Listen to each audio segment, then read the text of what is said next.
It's time for health, and we have been joined by Mr. Diran Onifade, Dr. Diran Onifade, the Chief Medical Officer at doktorconnect. Now, a health tech company on a mission to making quality healthcare deliverable to everybody via mobile phone. Now, today he will be talking on the trends defining the future of healthcare. That's our topic for today, isn't it? Yes. Now, when you say trends, you're talking about what now? Social trends or habits, or what exactly that define healthcare? Okay, these are technological trends that are defining what our healthcare is going to be. And the future is not so future, it's like the future of like 3 months, 5 months, a year from now. So it's those trends that we need to enlighten people about, because when things like this are about happening, someone needs to sensitize not just the doctors, but the patients. Because that's your mission, and that is the mission. That's what we are trying to do, to sensitize people to what is about to happen in the future of healthcare. So when we talk about these trends, there are 3 basic things that we look at. One is digital medicine, and that's what everybody knows, the digital health. Then we have the genomics, and apart from the genomics, we have what we call the extended longevity. And I say that we don't thank God for pandemic, but we thank God for the things that we've been able to, the positive we've been able to bring from this pandemic. And that has made the adoption of this digital medicine to really, really grow global. Now, define digital medicine. How exactly does it work? Okay, digital medicine is into like 2 or 3 other parts. And these parts are mobile technology, that's what everybody knows. Wearable devices, what everybody knows. Like on our phone, you can see you can measure your heart rate, heartbeats, and all that. So those are part of digital medicine. Telemedicine is part of digital medicine.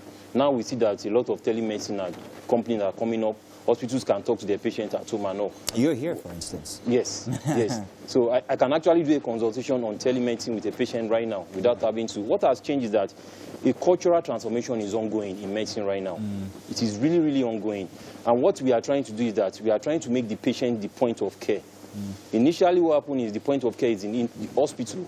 But right now, the patient is now the point of care, where the patient can actually be very, very active in his or her own management. How do you safeguard against self-medication or things that could go wrong then, however? Yes, because that's why it is embedded with telemedicine. You just don't come and prescribe drug for yourself.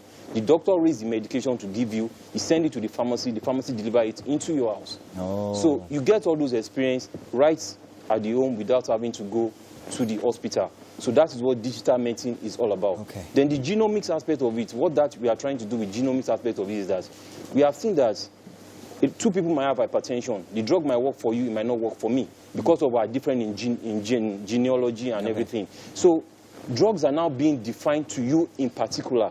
Like your own hypertensive drug is your own hypertensive drug. My own hypertensive drug is your own hypertensive drug. And how did you get to this thing?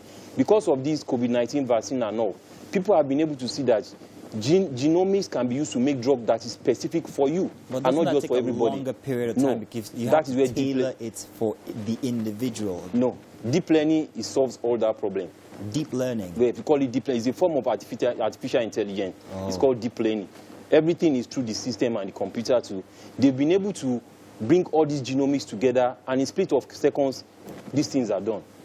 Because some of the research that you need to take people 10 years, 5 years, now they can get it done maybe within 1 year. And that's what happened with the COVID-19 vaccine. Ideally, by now, we should not have a COVID-19 vaccine. But because of deep learning and artificial intelligence, those things have changed, and you can get them so fast. Now, this sounds more tech than medicine today, but then I understand that is actually the aim. But doesn't that also indicate that you're going to need data on everybody, for, their health history before you can prescribe when it comes to genomics? Now, I'm going to introduce you to blockchain technology. Thank God that you asked this question. Thank you. So, welcome to blockchain technology. Blockchain technology is something that is peer-to-peer. For those that understand what blockchain is. So what blockchain does is that it can pull everybody's record everywhere. I will explain that. For example, now if you go to General Hospital, they will take your data separately. If you go to another private hospital that is known, they will take your data separately. With blockchain, every information that you have can actually be accessed by every hospital. Without someone, nobody can alter it. Because the blockchain has made it available for you to be able to get it anywhere you are, US, Nigeria, wherever you are. Are we plugged into that already in Nigeria? That is what we are here to do. That's what we are here to plug everybody into that. Interesting. And the beauty of this whole thing is that doctors are exhausted because the doctor gets to see so many patients. But when a so tired doctor can become an e-consultant, not e-consultant, consulting on the net, it makes things easier. It makes you to be able to put the power in the hand of the patient himself or herself. And these things will not take them so much to do. Will not take them to want to just get themselves so stressed out to be able to see the basic patient they need to do. So that is where medicine is going, that is where the future is going, and that is where everybody must embrace. So have we finished all three of them now? There was genomics? Yeah, we have talked about genomics. Extended longevity. Extended longevity, yes. That's the one I was looking for. The extended longevity was given birth to because of COVID-19. Why? A lot of elderly people are dying, and we found out that they are the ones that are really more prone to dying from this thing. Okay. So most governors now and governance now, they have seen that we have left our adults unprotected. We don't have so much power in protecting them.